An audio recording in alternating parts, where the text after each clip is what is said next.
Come in. Welcome.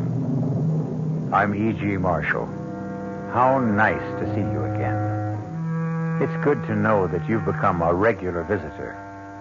And since you're such a good customer, it's only fair to warn you that the story you're about to hear may be a little bit more disturbing than most. If the sounds of a woman screaming in utter terror unnerve you, then perhaps you may not want to listen to a tale called Where Fear Begins. It's a story about exactly that, fear. But perhaps the best way to find out is to hear what happens to Amanda Shepard on a dark night when moonlight streams through her window. But not just moonlight. Our mystery drama, Where Fear Begins, was written especially for the Mystery Theater by Henry Slessor and stars Kim Hunter.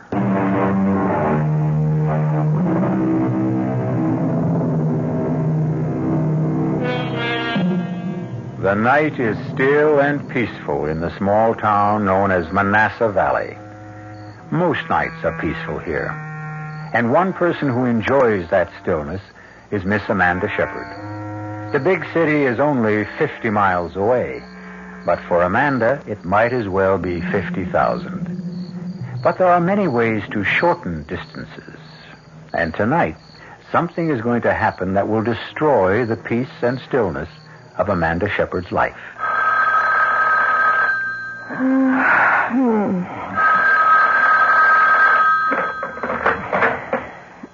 Yes. Hello. Amanda, is that you? Yes. Who's this? It's Vera. Vera? Oh, for heaven's sake, what's the matter with you? Don't you know what time it is? Amanda, I need help. You've got to help me. What are you talking about? Where are you? Amanda, I'm scared. I don't know what to do. I'm so frightened. You've got to help me. Listen, are you drunk? You've got to come out here. You've got to stay with me. Vera, will you please make some sense? It's 2:00 in the morning. I'm 50 miles away. Well, then come. Tomorrow, come. Oh, please. Please come as soon as you can. Oh, for heaven's sake, Vera, I've got a class to teach tomorrow. Come to think of it, it's even worse than that. I have a faculty meeting. Amanda, don't you understand? I need you. Don't make me explain. Just come. All right. Look, I can't promise when I'll be there exactly. Where are you staying? Vera? Vera, what's the address? Did you hear me? Vera, are you still there? Vera!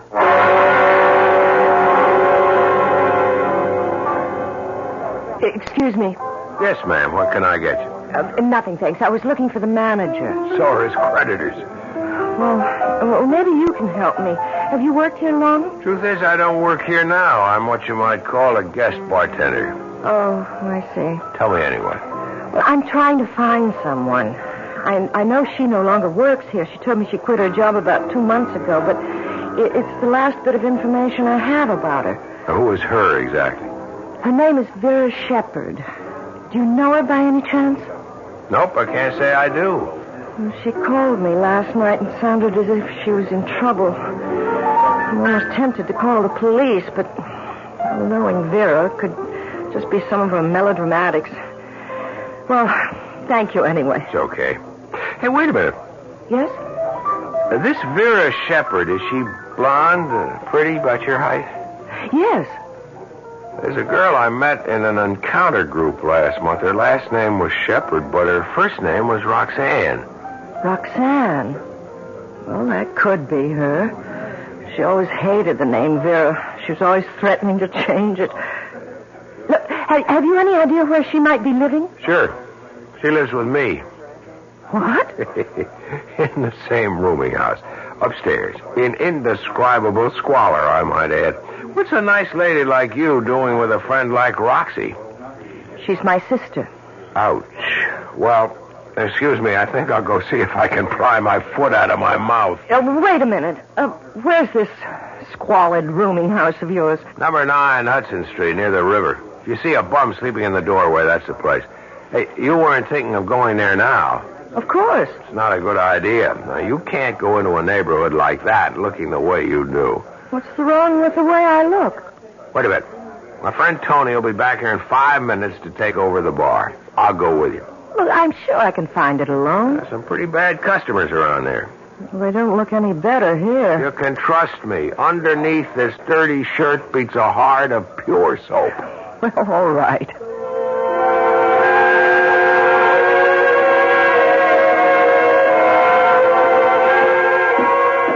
Careful of those stairs. They're in bad shape. How can people live in a place like this? Nobody lives here. We exist on another plane. Our bodies may wallow in filth, but our souls live in penthouses.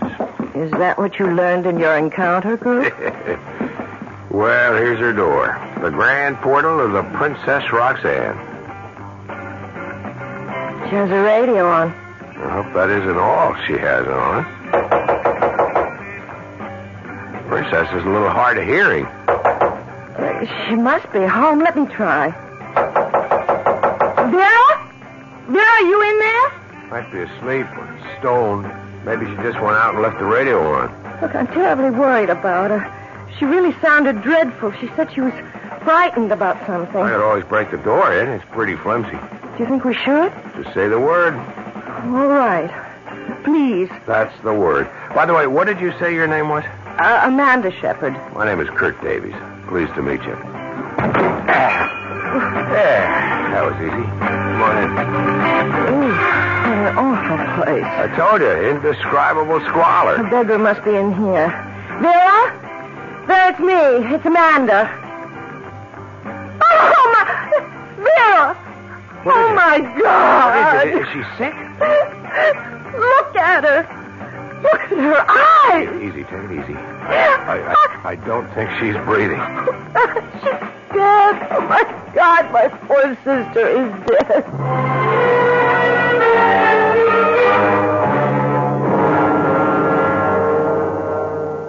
All right, Miss Shepard, if you think you can talk about it now, let's get a few of the facts straight. There's only one thing you have to get straight, Lieutenant Duryea. Somebody did this to my sister. Yeah, you told me. How long were you two separated? A little over a year. She left Manassas Valley about 14 months ago. What for? Just to come to the big city? I suppose that was her reason. Any other reason you know about? Was there a man, for instance? There was a man, all right, but not what you're thinking. Vera had a fight with our father. Your father live in Manassas Valley? Yes, my sister and I never got along very well with him. The both of you? Yes, both of us. But then Vera had this fight with him, and she packed her bags and left. She had some idea of becoming an actress or a singer or something like that. Did she? No. I don't know what she became here. And when she called you last night, what did she say exactly? She just said she was scared. Scared out of her wits. And I heard this terrible scream. Lieutenant, there's only one explanation. Somebody was after her. Somebody was in her apartment last night and killed her. I'm sorry, Miss Shepard, but this is no murder case. But you saw her eyes. You saw the way she looked as if she'd been frightened to death. There's just no such thing, Miss Shepard. At least not in the law books. Your sister suffered a cardiac arrest. That's a heart attack. I can't believe that. That look on her face. It was just a death agony. That's all you saw. Somebody was after her. Some man, probably. I'm sure of it. Maybe she was scared because she was sick. There was nothing wrong with her health. Look, the medical examiner knows his business, miss. Of course, if you want to insist on an autopsy, that's your privilege. An autopsy? That means cutting her open. That's what it means. And if it proved you were wrong? That she didn't die of natural causes? Oh, we'd be the first to admit it. All right, then. I want an autopsy. Look, I'm sure that something horrible happened to Vera. Okay, whatever you say, Miss Shepard. I'll be in touch with you. Oh, where will you be staying? I'll be staying right here.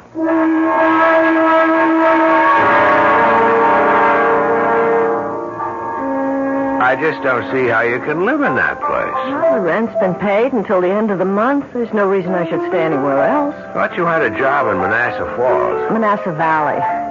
And I do have a job. I teach school. I've already asked for a leave of absence. Look, I'm not leaving here until the police do something about this. You may have a long wait. It doesn't matter how long. I know something happened to my sister, and nobody seems to care. Listen, I'll be taking care of the bar for another couple of hours. Why don't I meet you later for a drink or something? No, I have to get home. I have to call my father, and I have to get some sleep. I'm so dreadfully tired. Okay, but if you need a friend, remember, I live 1 floor away. Yes, I'll remember.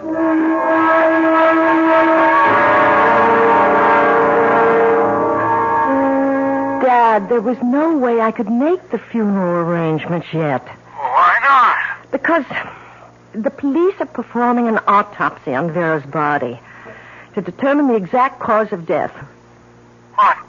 I thought you told me she had a heart attack. Yes, but I still thought it'd be wise to learn more about it. Dad, she was only 26 years old. Yeah, but she wasn't a well girl, Amanda. You know that. She had rheumatic fever when she was a child. Always seemed perfectly well to me. Look, Dad, I'm just not satisfied about this. That's all there is to it. That's why I'm not coming home until I find out more. You're a stubborn woman, Amanda. You're just as stubborn as your mother was. All right, Dad. I'll try to speak to you again tomorrow. What's the hurry?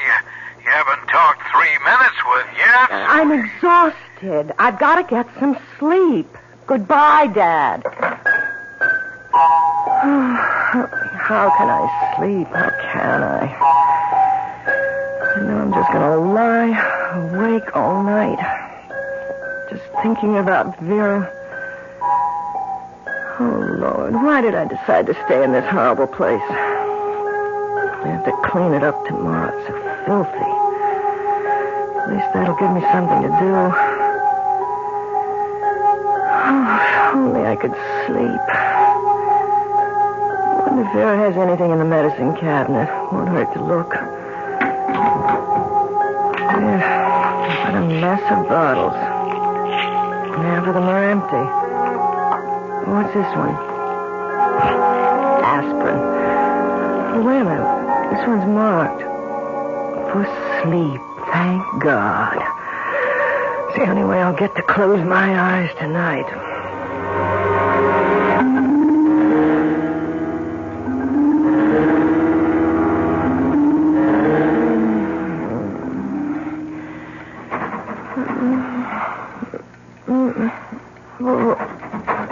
What is it?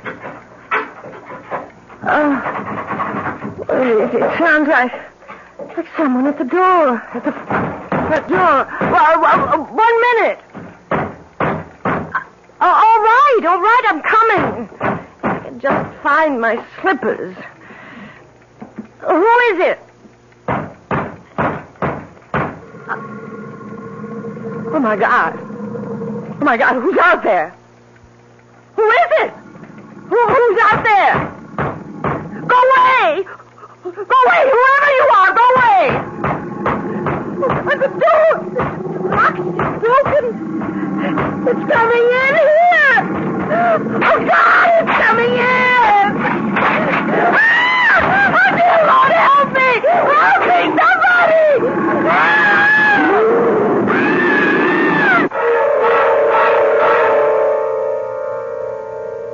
Well, now that's what I would call an unexpected visitor. Of course, there are neighborhoods in every large city that have their share of gorillas, but they're customarily of the human variety. How did this specimen get to Amanda Shepard's apartment? I'd be glad to tell you, but that would be spoiling the surprises that...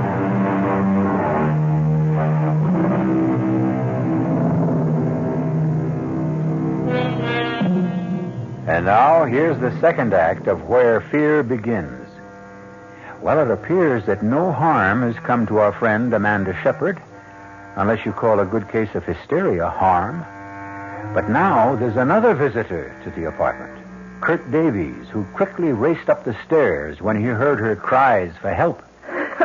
I saw it. I saw it. So help me. I saw a gorilla, an ape. I don't know what you call it. Sure you saw it, Amanda, but in a dream. I know the difference between a dream and reality. It was a real gorilla. It broke the door in. No, honey. I'm the one who busted in the door, remember? And first thing tomorrow, you've got to get a lock on it. Kurt, please, listen to me. This was real. I know it was. This animal tried to get in here and kill me. When I started to scream, it went away. Amanda, I didn't see any gorilla coming out of this place. I mean, wouldn't I have seen it, too? Well, maybe it's hiding somewhere in the building. Maybe it has a hiding place. This is really crazy. Look, maybe that's what Vera saw. Maybe that's what she was horribly frightened about. Amanda, have you ever searched this apartment? Searched it? What for? Well, maybe you'd find something. Letters, a diary, maybe. Oh, Sarah never kept a diary. It's worth a try, isn't it? Come on, let's look right now. I'll help you. Why? Why should you want to help me? Why not? You don't really care what happened to my sister. You hardly knew her. Maybe I didn't want to know her. Why not? What's the point of knocking the dead? No, tell me, please. Why didn't you like Vera? I didn't like Roxanne because she called herself Roxanne when her name was Vera. I didn't like the way she spent her time looking for one kick after the other, even if it meant kicking somebody else in the teeth. Was she really like that? Look, it's late. Maybe you should go back to bed. We'll search the place another time. No. You're right. You know, I should have done this before. Yeah, I remember seeing something in the bedroom, as a matter of fact. See what? It looked like an address book. Wait, I'll get it. Maybe it is a diary. A record of all the kicks she got out of life. No, it's an address book. Not too many names in it. Let me see if I'm in it. No, guess I didn't make that much of an impression. Do you recognize anybody's name? Let's see. There's Tony's. That's the place where I work. I thought you were only a guest bartender. That's only temporary. Till my rich uncle in Argentina dies. That is, if I have a rich uncle. Wait a minute. What'd you find? Are you sure your sister was healthy? Well, my father doesn't agree, but I think she was, yes. I mean healthy in the head. Ever occur to you that the call she made to you that night was just, well, that she might have been wigging out? Oh, no. Look, I'm sure Vera wasn't crazy. Well, the reason I ask is she has Dr. Swaley's number in her book. Who? Dr. Raymond Swaley. I've heard of him. What kind of a doctor is he? I suppose you could call him a shrink, but I think he calls himself a psychologist. If your sister Vera was all that together, would she be seeing someone like that? I don't know. How would you like me to see Dr. Swaley and ask him?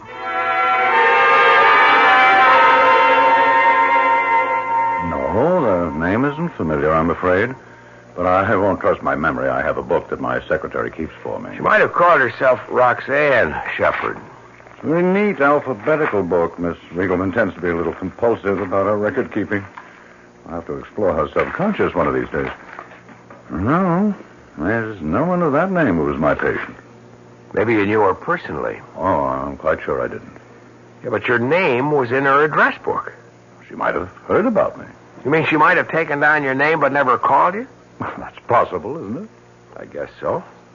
How old did you say the girl was? 26. Pity. And the cause of death? They called it cardiac arrest, but her sister doesn't believe it. She insisted that an autopsy be performed. Was it? Yes. And the result? Negative. It was heart failure, all right. Well, then, why isn't the lady satisfied? Because she still thinks that people can die of fright. Pure and simple fright. What's the use of my staying any longer, Kurt? I'm just packing up Vera's things and leaving. You want me to help you? No, I'm just taking everything that belonged to her, not even trying to sort it out. Don't forget the stuff in the medicine cabinet. I'll bring it to you. Most of the bottles are empty. So I see, but this one isn't. What's this, Amanda? Sleeping pills. I took one of them last night. Hey, wait a minute. Let me see that again. Kurt, look. The label. What about it? It says Dr. Swally. What? You said that Swally denied that Vera was his patient, yet he prescribed these sleeping pills. Are you sure? Well, see for yourself. Well, what do you know? Now, why would he lie about something like that? I don't know. He must be hiding something. And I have to know what it is. Yeah, but how? If he lied to me once, he'll lie again. Look, what if I went to see him? But I told him about your being Vera's sister. What if I didn't go there as Vera's sister? If I went as a patient?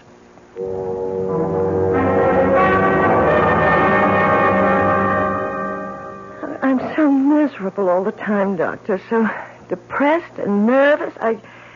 I don't want to wake up in the morning. I want to go right on sleeping, hibernating from the world. Do you think you can help me? Well, that all depends. How much do you know about my treatment? Well, not really very much. Just that I've heard you've been able to help people. But you must have also heard that my therapy isn't quite orthodox. Well, no, I guess I've never heard of that. Oh, don't be alarmed. Basically, I'm a Freudian. I believe in the theory of the subconscious, but I look at it slightly differently. I call the subconscious the dungeon of the human mind, the place where we hide all our guilty fears. The conscious mind tries to forget their existence, but they cry out and rattle their chains and make our lives miserable. Do you understand? I think so. Personally, I believe that fear is the true enemy of mental health. What I try to do for my patients is eliminate fear. We're all afraid of something, aren't we? Right now, you look as if you're afraid of me. No, I'm really very interested. It's one thing to know what we fear. Insects, mice, grizzly bears, high places. But many of our fears are so buried in our minds that we forget their existence. Do you ever have nightmares, Miss Lewis? Yes.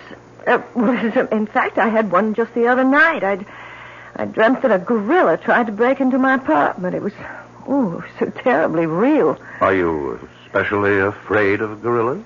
I've never even thought about them, not since I was...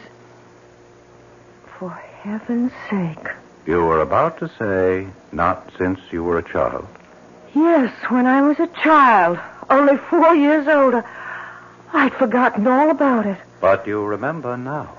Yes, my father took me to the zoo. I was having a good time until he brought me to the gorilla cage. And it frightened you.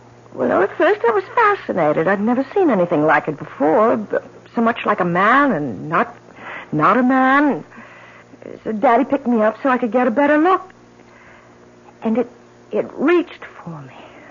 It reached out for me. Oh, God, how could I have forgotten that?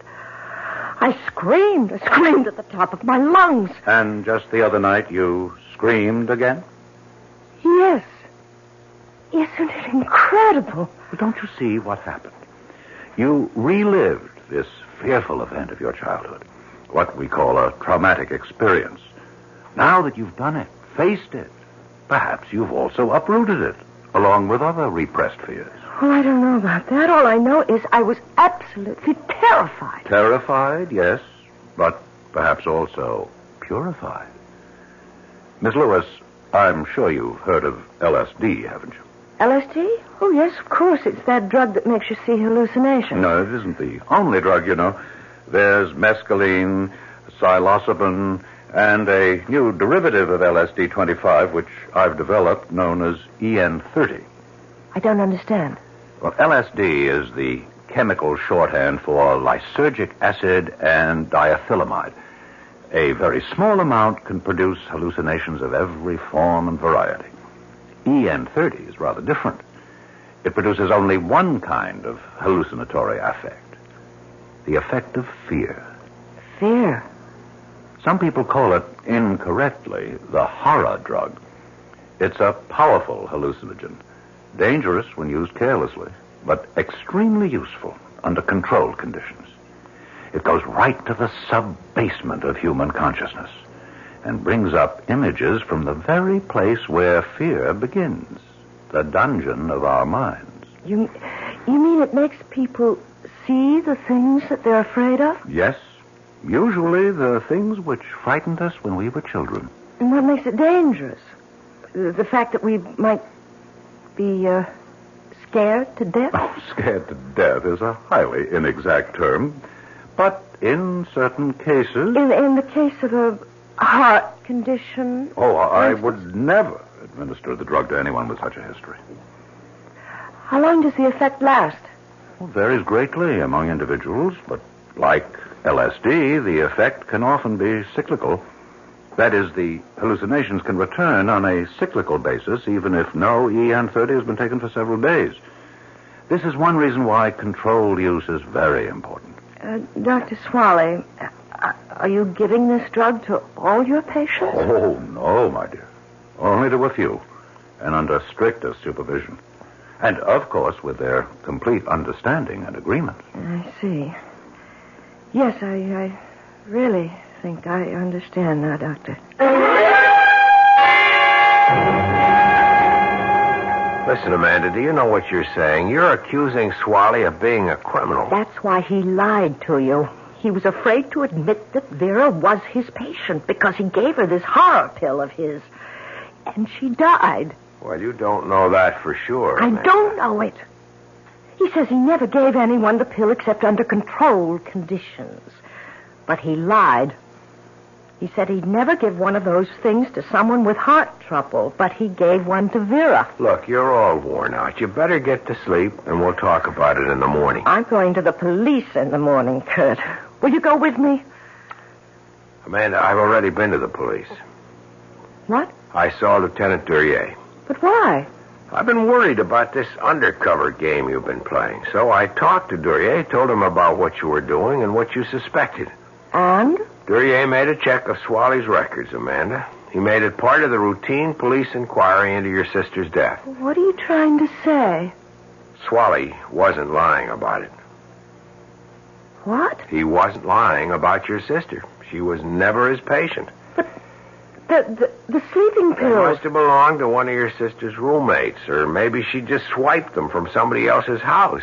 Didn't you tell me that Vera was always swiping things? Oh, Kurt. Then I'm wrong. It wasn't his fault. That's the way it looks. If your sister was having nightmares, she was having them on her own.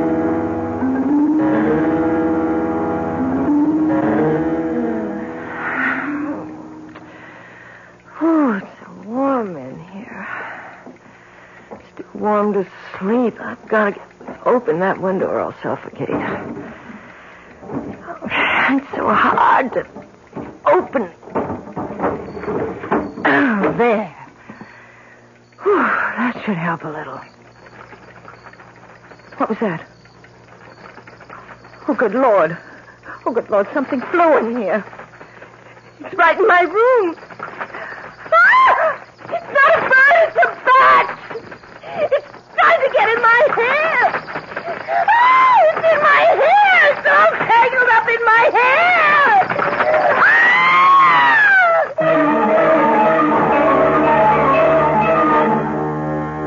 What is there about a bat which fills almost all of us with dread?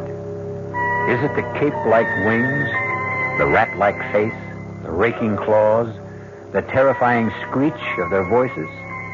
Can anyone blame Amanda Shepard for the cry of horror she emits when that winged monster comes flapping into her room?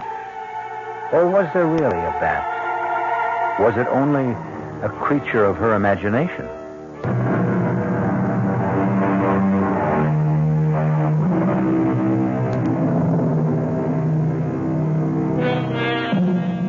Amanda Shepard has had another nightmare.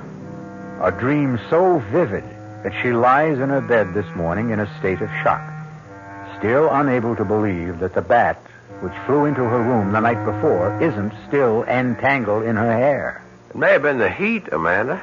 This building is a real hot box when the weather turns warm. Yes. I don't know. Maybe that's all it was. Maybe I had some kind of a heat stroke. If you ask me, you ought to get out of this apartment right now. Maybe that's another reason you have bad dreams. This place is depressing you. Yes, you're right. There's no point in my staying here anymore. The police have proved that, haven't they? You just have to accept the truth. Your sister died because she died. And I guess that means I should go back. Doesn't mean you have to go back to Manassas Valley. Listen, have you ever thought of teaching right here in the city? We've got an awful lot of kids here who No, Kurt. No, it's time for me to go home.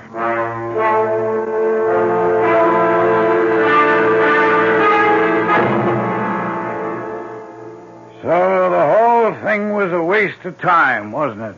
I suppose so, Dad. I told you you've been stubborn, wasting 2 weeks on a wild goose chase. Dad, don't you understand?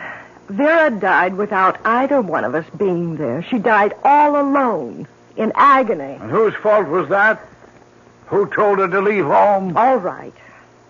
Let's not talk about it anymore. Oh, now you even sound like your mother.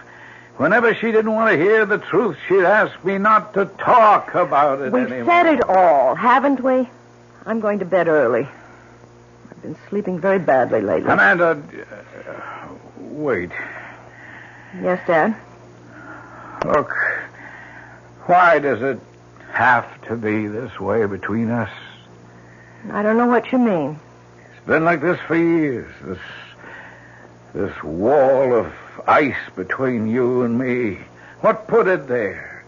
I've asked myself 1,000 times, and I still don't know the answer. Maybe you'll never know, Dad. Oh, I know it started right after your mother died. That was when you turned against me. You and Vera both. Oh, please, Dad. We'll discuss it some other time. I'm really too tired. Oh, no, you'll never discuss it with me. You'll just go on hating me for the rest of your life. I don't hate I you. saw the look in your eyes the day your mother died. I saw the way you looked at me, Amanda. I don't remember how I looked at you. How could I? I was in a state of shock. You were in a state, all right. And you've never snapped out of it. Please, Dad. All right, go to bed. There's no use trying to reach you. Never been any use.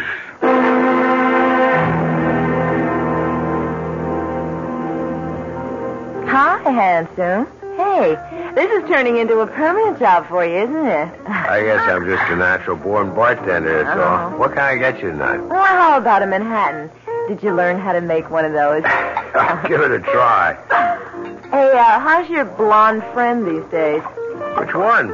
I know a half a dozen blondes. You know the one I mean. The one who looks like a school teacher.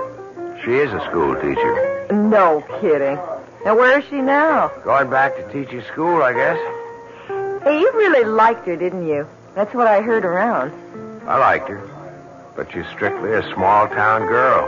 Is it true that she was Roxy's sister? That's right. It's hard to believe, isn't it? That Roxy Shepherd would have a sister like that.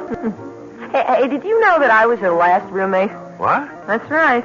I paid half the rent on that filthy pad of hers. I couldn't stand it more than 1 week. She was stoned all the time, you know. Yeah, I figured she hit the stuff pretty hard. That girl would take anything, as long as there was a kick in it. She even went to some doctor just to get some kind of pill he was handing out. What'd you say? She heard about some nutty kind of LSD that a shrink was using on his patient. She told me she was going to see him and get some... Hold it a second. Do you know the shrink's name? No. Was it Swally? Dr. Raymond Swally? Well, how should I know? Well, I've got to know. How many times do I have to tell you I never had a patient by that name? If you don't believe me, ask the police. All right, maybe you never had a patient named Shepherd, but maybe she didn't give you her right name, first or last. I'm quite sure you're mistaken about this. I've only administered EN30 treatment to 4 patients. I can assure you this girl wasn't one of them. Dr. Swally, will you just look at this photograph? Oh, all right. Now, look, does she look at all familiar? Nope. I never treated her. Look carefully. It's a professional portrait. She thought she wanted to be an actress, and she's pretty heavily made up. Never saw this woman before. Well, I guess I'm wrong. All right, Doctor. Sorry I bothered you again. Wait. Just a minute. Something come to you? She does look familiar. She wasn't a patient, but I have seen her before. Where? Right here in my office. She came in without an appointment. That's why there was no record of her. She just sat outside and waited. And did you see her? Just for a few minutes. Just long enough to realize that she wasn't interested in therapy. All she wanted was the drug. EN30. I told her that I wouldn't accept her as a patient, that she wasn't nearly stable enough. I gave her a prescription for a mild sleeping compound, nothing else. But then... Then what? Well, I don't know this for certain. I could be mistaken about it. About what, Doctor? I always suspected that she might have been the one who stole those pills. Wait a minute. Are you saying that Vera Shepard stole some EN30 from you? I can't prove it. It wasn't until days later that I missed them. I remember stepping out of the room for a few minutes to take a call from a hysterical patient. Dr. Swally, Vera Shepard was a klepto. Her sister told me that she stole things all the time. If she stole those pills of yours... Good Lord. Can it really be? The dosage was so large, too large for safety. If she took them, anything might have happened. Something did happen. She had a nightmare, Doctor. She conjured up a nightmare so terrible that it killed her. Oh, I'm sorry. I didn't mean to hurt anyone. You know that wasn't my intention. Oh, wait a minute. You did say that you gave her a prescription for sleeping pills. Yes, I did. I doubt that she ever filled it. It was the EN30 she really wanted. Then what was in that bottle? What were the pills her sister took? Her sister? Dr. Swally, I've got to get to a telephone.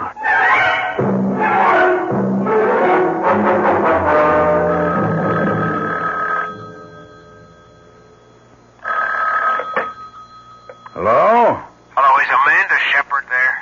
Oh, yes, she's here, but she's asleep right now. Who is this? Is this Mr. Shepard? Oh, that's right.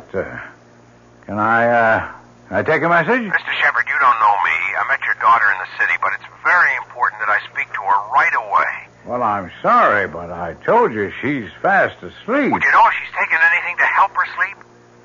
As a matter of fact, I thought I did see her take something. She's very Listen, tired. Mr. Shepard, you've got to get a doctor for her right now. I know it sounds crazy, but if she took a pill that her sister was using, she may be in danger. Well, wait a minute. What are you talking about? I'm driving out there, but your daughter may be in terrible danger right now.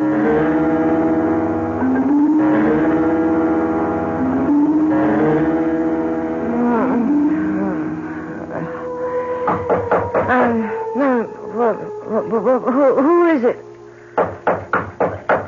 Who's there? It's your father, Amanda. Let me in. Dad? The door's open. I can't open it, Amanda. You'll have to open it for me. Oh, all right. You see why I couldn't open the door, Amanda. I have your mother. I have to hold your mother. Oh, God, she's bleeding. She's covered with blood. Warned her, Amanda. I said I would kill her one day, and now I've done it. I've killed your mother.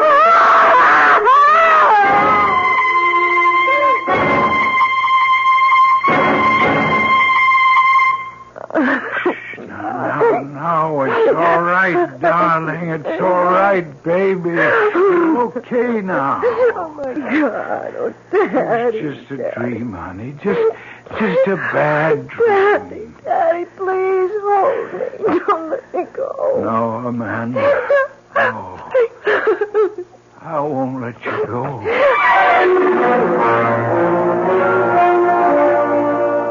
That's what Dr. Swally told me himself, Amanda. He's discontinuing the use of EN30. Says it's far too dangerous to take any more chances with. Frankly, I think he's right.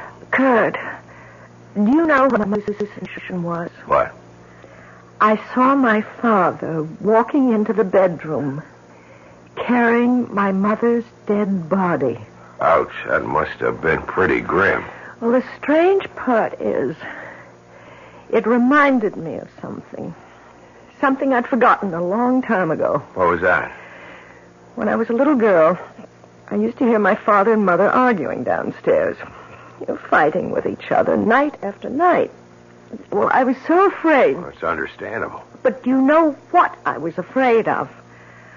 I was afraid that my father was going to kill my mother. That's an awful thought. Well, it wasn't true, of course, but it was a fear that stayed with me all this time. But now I feel as if I can get rid of it. Kurt, I know it sounds crazy, but wouldn't it be something if it turns out that Dr. Swally had the right idea?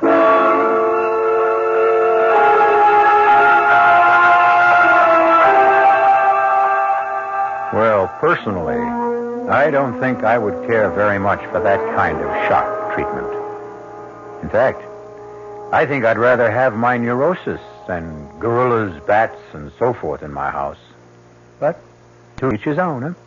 Our cast included Kim Hunter, Mason Adams, Alan Hewitt, Ian Martin, and Phoebe Dorin. The entire production was under the direction of Hyman Brown. This is E.G. Marshall inviting you to return to our Mystery Theater for another adventure in the macabre. Until next time, pleasant dreams.